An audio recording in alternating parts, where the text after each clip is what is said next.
Let's be real for a moment. Most of the damage in life doesn't come from big, obvious mistakes. It comes from the quiet, innocent habits we repeat every single day, habits that slowly drain us without us even realizing it. They feel harmless at first. You're not crashing your car or burning your life down. You're simply sitting, scrolling, postponing, pleasing, and waiting. But one day, you look up and wonder, how did I get so far from the life I actually wanted? These seemingly innocent habits are sabotaging your energy, your focus, your confidence, and your future. Let's talk about a few of them, starting with the sedentary lifestyle. You've probably heard it before, sitting is the new smoking, but it's not just about how sitting affects your body. When you stop moving, your mind starts to suffer too. Your energy shrinks, your mood crashes, and your mental clarity fades. Your body was designed to move, to lift, to stretch, to sweat. When you stop doing that day after day, you don't just lose muscle, you lose health. You need to get moving. Whether it's stretching, walking, or lifting something, make it a point to move every day. The benefits will ripple through every area of your life. Now, think about the way we let technology control us. When your alarm goes off in the morning, what's the first thing you reach for? Your phone, right? Before your feet even touch the floor, your mind is flooded with other people's problems, notifications, and distractions. You haven't even been awake for 5 minutes, and already you're anxious and distracted. Then at night, the pattern continues. You scroll until your eyes burn, and you stimulate your brain until it can't wind down. This constant use of your phone is training your brain to crave instant gratification and easy dopamine hits. It's killing your sleep and making it harder to focus, be creative, and perform at your best. To break free, you don't need a digital detox retreat, you need discipline.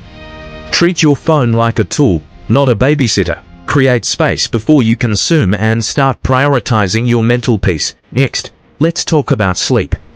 We live in a culture that glorifies the hustle and treats rest like a luxury.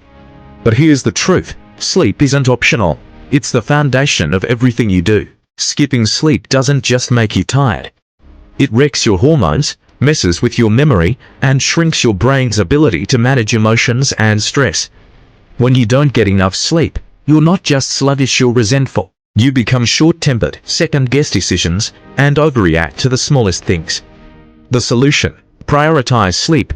Make your room a sanctuary for rest, set a bedtime ritual, and limit screen time at night. Sleep is fuel for your mind and body, and when you give it the importance it deserves, you'll see your performance skyrocket.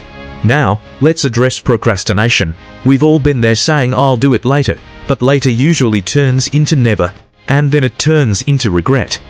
Most people don't procrastinate because they're lazy, they procrastinate because they're scared. Scared of failing, of looking foolish, of making the wrong move. Instead of acting, they avoid. They hide behind busy work, distracting themselves from what really matters.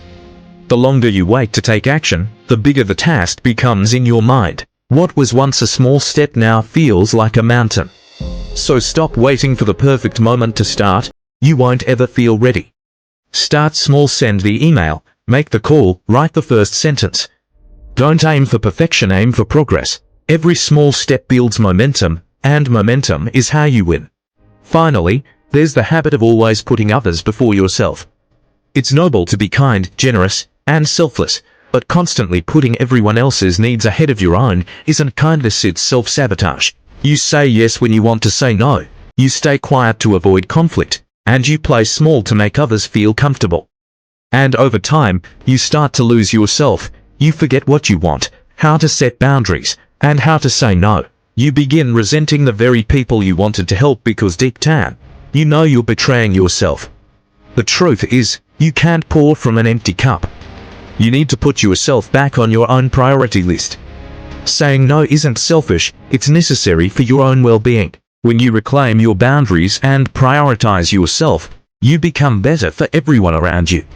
One of the most seductive traps we fall into is waiting for the right time. We tell ourselves, I'll start when I have more time, when the timing is better, when I'm less busy. But the truth is, the perfect time never comes. There will always be something, a bill to pay, a birthday to attend, a distraction to deal with. If you keep waiting for the perfect moment, you'll keep wasting your most valuable asset, time. The moment is now. You create the moment by acting. Don't wait for motivation, generate it by showing up. Don't wait for clarity, build it by taking action. Start today, even if it's messy, even if it's awkward, even if you're scared. Every day you wait, your dream dies a little more. So, stop waiting for the right time and start today. Awareness is the first step in breaking these habits. They don't feel dangerous, but that's what makes them so sneaky. They disguise themselves as comfort, responsibility, or kindness. But they're stealing your time, your energy, and your life.